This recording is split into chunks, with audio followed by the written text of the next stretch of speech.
Olá, já está no ar mais uma edição do programa Falando em Justiça. O debate que leva até você conteúdo jurídico e opiniões diversas sobre temas que foram destaque nas últimas semanas. Infelizmente, o assunto de hoje envolve um crime bárbaro que aconteceu no interior do Espírito Santo. Você deve ter acompanhado nos noticiários a repercussão do caso da menina de 10 anos que era estuprada pelo tio desde os 6. Ela fez o aborto garantido por lei em casos como este, mas mesmo assim foi alvo de críticas, protestos e até quebra de informações sigilosas. Para mediar o debate comigo hoje, eu recebo Clarissa Costa, que é integrante da Associação dos Ex-Alunos da Universidade de Brasília, Alumni. Olá, Clarissa. Oi, Flávia. Bom, muito obrigada pelo convite. É enorme estar aqui no assunto. Ainda mais um debate tão importante e relevante como o de hoje. Exatamente, um assunto super importante. E para debater esse assunto que também é muito polêmico, nós recebemos Soraya Mendes, advogada criminalista e especialista em direitos da mulher, e Saul Tourinho, doutor em Direito Constitucional. Sejam bem-vindos ao nosso programa. Muito obrigado. Muito obrigada. E a Clarissa tem uma perguntinha, né, Clarissa? Sim. Eu gostaria muito de agradecer a presença de vocês. Eu não ouço. É uma verdadeira honra.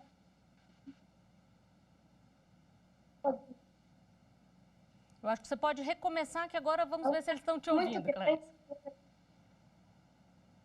Tá. Eu tenho algumas perguntas.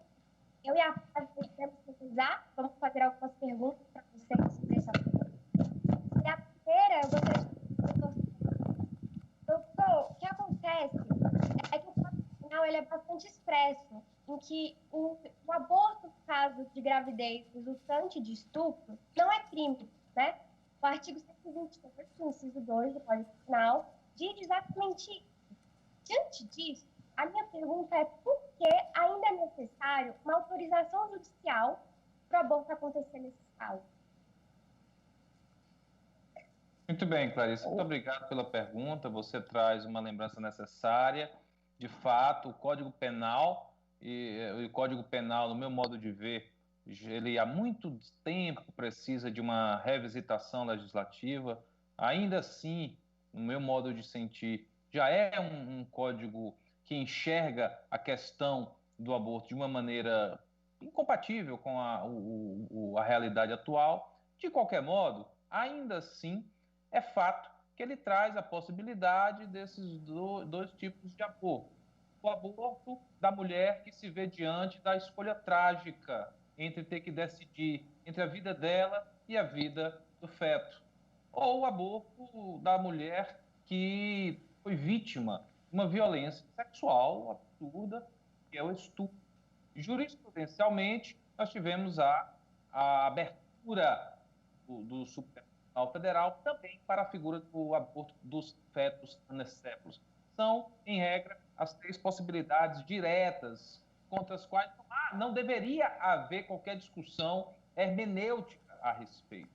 De todo modo, o que me parece ter sido aqui é uma confusão entre documentos que guiam as escolhas das pessoas em suas vidas em nosso país no que diz respeito aos seus direitos.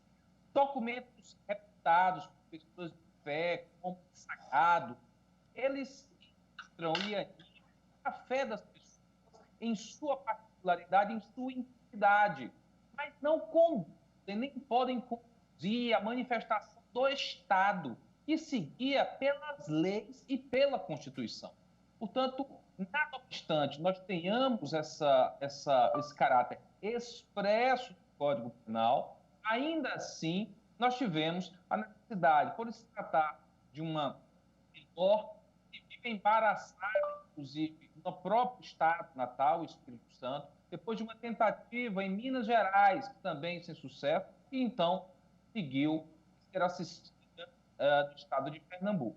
Eu posso dizer para você, pela perspectiva do constitucionalista, querida e estimada, competentíssima professora Soraya, é a nossa profissional e expert na temática penal da matéria, mas a minha perspectiva, a perspectiva constitucional, que lamentavelmente não deveríamos mais ter esse tipo de discussão alicerçada exclusivamente no que diz respeito a questões de fé.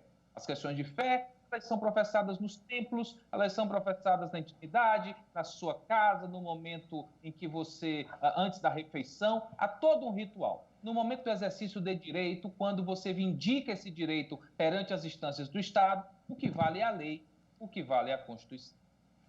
Pois é, e outro absurdo desse caso se deu quando a youtuber Sarah Winter, ela divulgou tanto informações do hospital onde a menina faria o aborto, quanto o nome da própria menina. Então eu queria perguntar para a doutora Soraya agora, a gente pode falar em crime, doutora Soraya? Esses dados são sigilosos, não são? Bom, primeiro, boa noite a todas, boa noite a todos.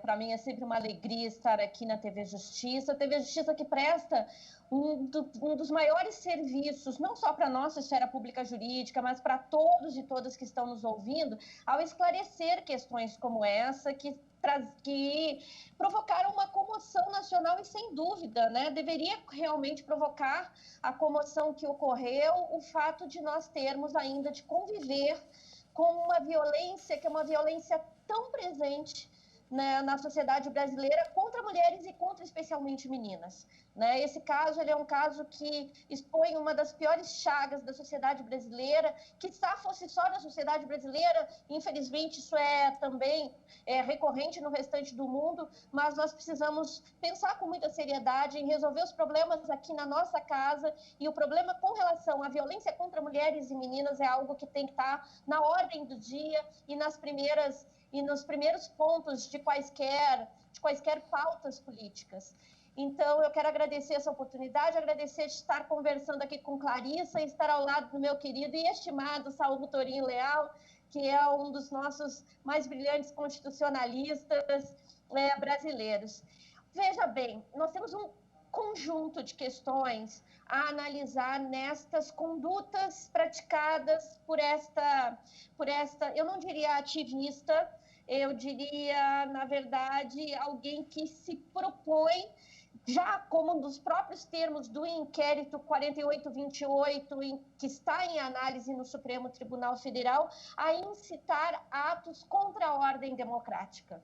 Né? E quando a gente fala a respeito de incitação, de atos de violência em relação a mulheres e meninas, e muito especialmente neste caso a uma menina, porque quando ela revela a localização onde essa criança estaria, o hospital onde seria feito o procedimento, ela colocou ali em risco a vida de todas as pessoas que estavam, porque afinal de contas, quaisquer atos poderiam ser cometidos nessa translocada ação de tentar impedir a interrupção da gravidez, como muito bem disse Saul, autorizada legalmente. Nós nem estamos falando aqui de uma hipótese que necessitaria de uma maior discussão, era mais do que óbvio, por dois aspectos, seja porque decorrente de estupro, seja porque também uma criança de 10 anos corre risco, sim, à sua saúde em levar adiante uma gravidez.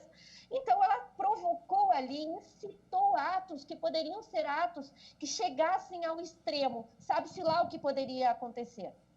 Nesse sentido, nós temos várias questões. A incitação ao próprio crime, como o nosso Código Penal define, algumas manifestações que foram manifestações injuriosas, depreciativas em relação à equipe médica, imputando, muito especialmente, ao médico responsável o rótulo de, entre aspas aqui, e peço desculpas ao nosso público de ter de ouvir esse termo, sendo xingado de aborteiro, e isso, num determinado momento, também cruza com as previsões legais que são protetivas da honra da pessoa e, portanto, no campo da injúria. Nós temos aqui infrações que são infrações também de natureza administrativa, na medida em que nós temos ali a revelação do local, dos dados que são dados sigilosos, e eu cheguei a me manifestar também a dizer que o inquérito policial que há de averiguar esta situação toda, também há de averiguar com muita profundidade como estes dados foram obtidos.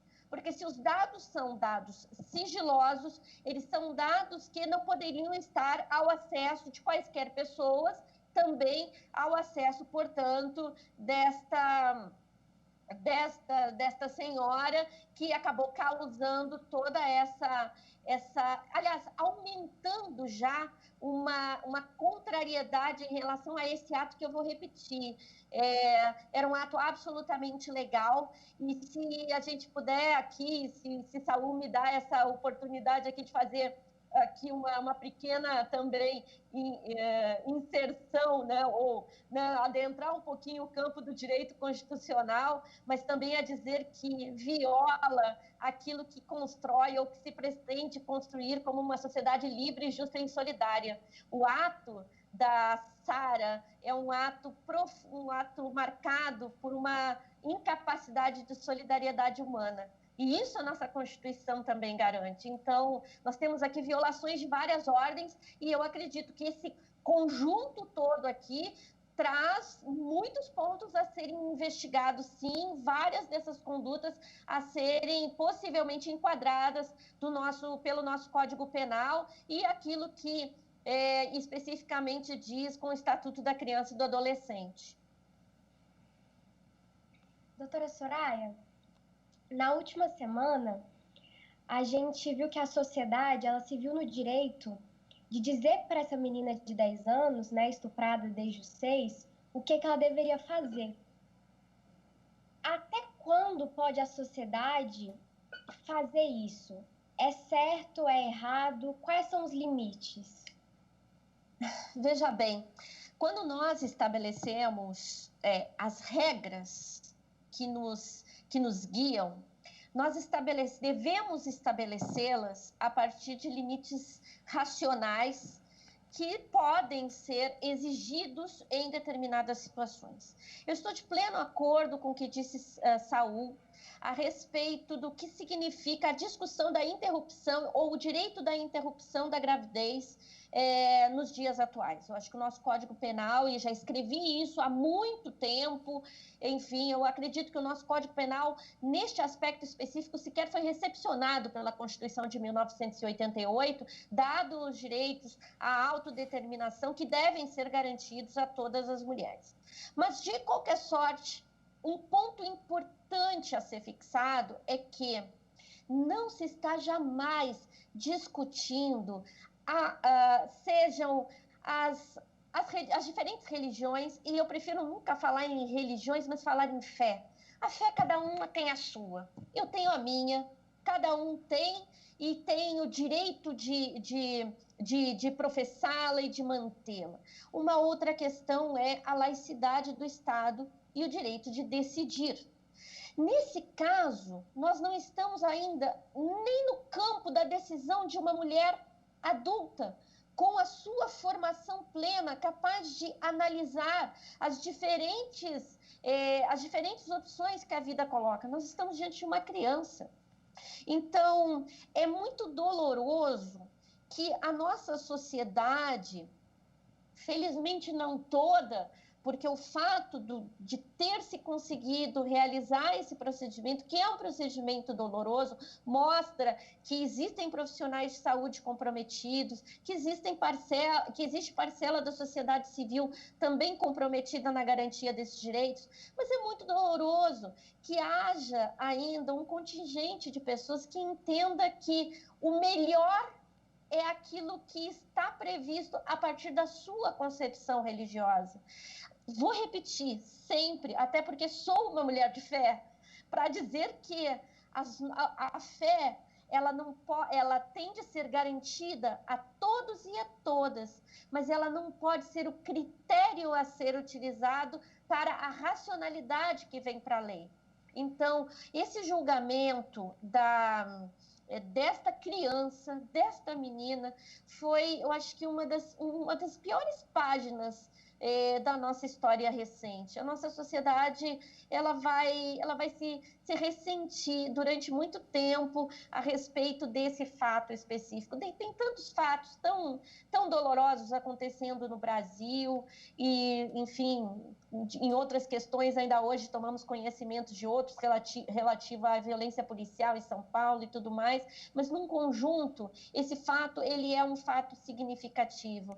O que significa não se ter a empatia em relação a uma criança de 10 anos de idade que carrega no seu ventre o fruto de uma violência tão séria que vai lhe marcar para o restante da vida? Nenhuma mulher esquece uma violência sexual. Isso eu posso garantir. Não só pelos meus estudos no campo criminológico, mas por aquilo que vou buscar na leitura em outras áreas do conhecimento, como é o caso da psicologia. A psicologia está aí para mostrar isso. Nenhuma mulher esquece a violência. Que dirá alguém que passou a sofrer atos de violência a partir de 6 anos de idade. Isso é muito gravoso. Pois é, doutor Saul, pegando uma carona aqui no que a doutora Saraya falou e ampliando um pouquinho essa discussão, como conciliar aí os direitos do nascituro, que o principal deles é o direito à vida, com o direito das mulheres de disporem livremente do próprio corpo, o que muitas vezes significa rejeitar uma maternidade? E, Flávia, se me permite, só acrescentar, doutor Saul, se há alguma previsão no ordenamento jurídico brasileiro sobre o direito do nascituro, sobre o direito da mulher, né, de dispor do próprio corpo? Sim, muito bem. A Constituição Federal, reconhecendo no processo constituinte que esse tema é um tema envolto em desacordos morais em quase todos os lugares do mundo, ela não entrou nessa disputa. Ela assegurou o direito à vida, mas deixou para que nós acordemos, por meio das leis e da jurisprudência, quando essa vida começa e quando essa vida termina. Então, ela não disciplinou o início da vida e nada disse sobre o fim dela. O Supremo Tribunal Federal, a partir do julgamento dos fetos anencéfalos, fez uma associação entre batimento cardíaco e impulso cerebral, para tentar, a partir daí, fixar, ainda que com alguma margem de erro, um marco que fosse. É claro que, a partir daí, nós temos combinações entre o que a ética médica diz e o que outras nações experimentam. Algumas projetando no marco de 12 semanas como sendo um marco a partir do qual já há uma formação em curso tão robusta a ponto de poder haver a dor. E o que nos liga nessa ética seria exatamente a dimensão da dor. E aqui não seria mais possível a interrupção. Isso varia de país para país, é um tema que rende a atenção das pessoas mais estudiosas, mais dedicadas, mais comprometidas intelectualmente com essa matéria. Não é, sem sombra de dúvida, um tema fácil.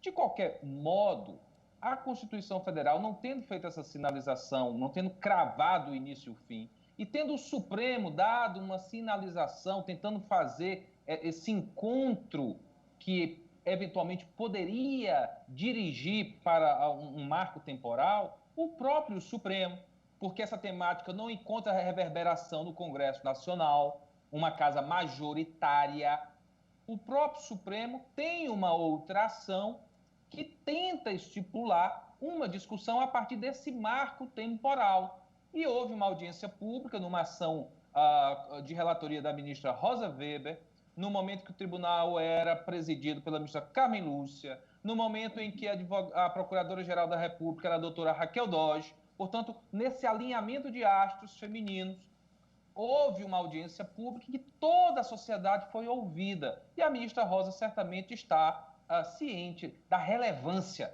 dessa decisão no Supremo Tribunal Federal. Todos nós estamos na expectativa de ver essa sinalização. Portanto, o que posso dizer a todas vocês é que, de fato, a Constituição, quanto ao início da vida, ela é lacunosa, porque deixa que as gerações reconformem isso a partir de suas vontades, não se vendo premidas a necessidade de serem governadas pelas ideias de gerações que não estão mais conosco.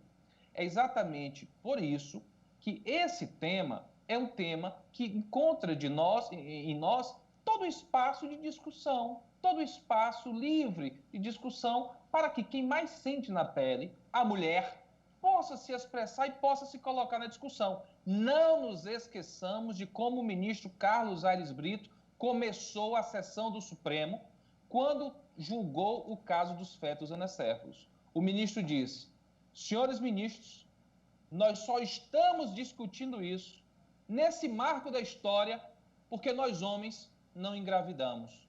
Se engravidássemos, essa discussão já estaria em outro ponto. Então, é nessa posição que eu me coloco perante vocês, dentro desses marcos normativos, e deixando um último recado, antes de ouvi-las uma vez mais, porque penso que essa discussão encontra protagonistas, com uma voz de protagonista, ambas, as três mulheres que estão me dando a honra de, mesmo numa discussão que é intrinsecamente feminina, abrir as portas para me ouvir, me fazer sentir acolhido aqui entre vocês três. É que talvez esteja faltando um pouco mais de reciprocidade das religiões para com esse Estado secular que a Constituição ergueu. A Constituição assegurou a proteção aos cultos, assegurou a proteção às liturgias, a Constituição assegurou a escusa de consciência, a Constituição garantiu a imunidade dos templos, a jurisprudência do Supremo assegurou a possibilidade do proselitismo religioso.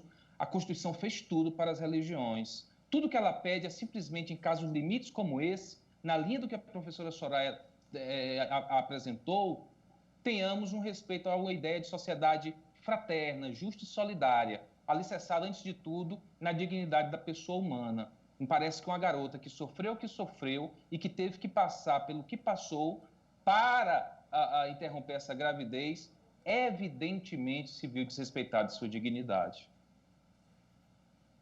Muito obrigada, doutor Saul. Doutora Soraya, a minha última pergunta é sobre a respeito do fato da família da jovem de 10 anos ela ter aceitado participar do programa de apoio a vítimas de violência oferecido pelo governo do Espírito Santo, né? Dentro desse programa, inclui a mudança de endereço e de identidade. A família também terá o aluguel pago pelo governo estadual. Por que todos esses cuidados de mudar de identidade e de cidade foram tomados? Na verdade, assim, é algo que é importante, que se garanta essa possibilidade da mudança de nome, da mudança de endereço para o resguardo, para a segurança. Por outro lado, eu volto ao ponto anterior, para dizer que ao mesmo tempo que é louvável que isso aconteça, isso também, por um outro lado, é o recibo, né? É o reconhecimento do quanto é inseguro para a própria vítima da violência conviver em sociedade, tendo sido ela, como eu disse agora, a vítima e não o algoz. Se a nossa sociedade estivesse preparada para ser aquilo que o nosso texto constitucional preconiza, fraterna e solidária, não seria necessária esta medida. Porque esta criança que precisou de todo esse amparo de parte da sociedade civil para que pudesse, a partir daqui, seguir a sua vida adiante com a interrupção dessa gravidez, ela poderia ter um outro caminho se não fosse essa brutalidade tão grande. Então, é importante que se tenha a inclusão desta família, desta menina, neste programa, que é um programa de proteção.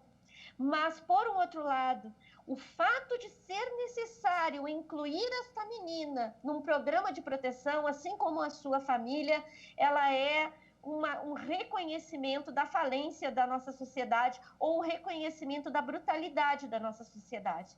Eu recentemente, e muito recentemente, aliás, só para retroceder um pouco mais, eu tenho escrito nos últimos tempos a respeito de processos de vitimização, utilizando sempre um termo, não o termo vulnerabilidade, não o termo vulnerável, mas o termo vulneração. Porque eu acredito que esta circunstância toda que colocou essa menina durante 4 anos à mercê desse algoz, e agora as investigações podem até apontar que talvez sejam vários algozes, ela decorre de uma negligência, de uma falência muito grande. E essa falência, ela nunca é uma falência direta naquela relação específica, mas ela é também de parte da sociedade, de parte do Estado. Portanto, o que existe aqui não é só vulnerabilidade por ser uma criança, existe uma vulneração, uma responsabilidade na medida em que essas questões todas, elas passam durante muito tempo ao largo daquilo que se entende como cultura no nosso país. Então, tem vários estudos anteriores que vão mostrar isso, né,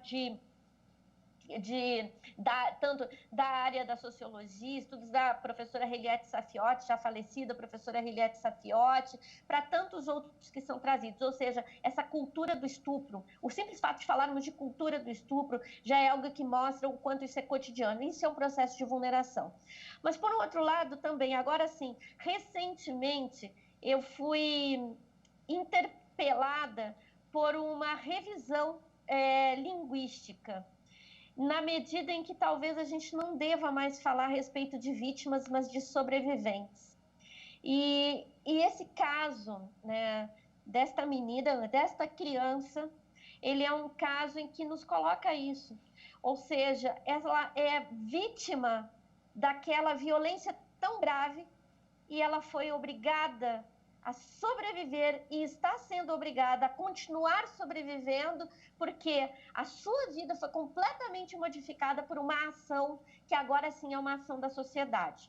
Então, essas sobreviventes da violência precisam ser não expostas, obviamente, mas tratadas como paradigmas para que a gente construa um outro momento, um momento de maior civilidade. Eu acho que esse é o ponto fundamental onde se cruza aqui aquilo que é a legislação penal numa pontinha específica, mas eu vou voltar a repetir, aquelas que são as bases fundamentais do que a gente quer de uma sociedade livre, justa, solidária, fraterna, como bem disse Saul. Bom, esse tema renderia ainda muito mais discussão, mas infelizmente o nosso tempo chegou ao final. Doutora Soraya, doutor Saul, muito obrigada por participarem do debate aqui conosco. Agradeço também a Clarissa que dividiu aqui comigo. Muito obrigada. E nós chegamos ao final do nosso programa de hoje. Muito obrigada também a você que esteve com a gente até agora. Gostou do nosso programa? Você pode rever lá no canal do YouTube, TV Justiça Oficial. Tchau.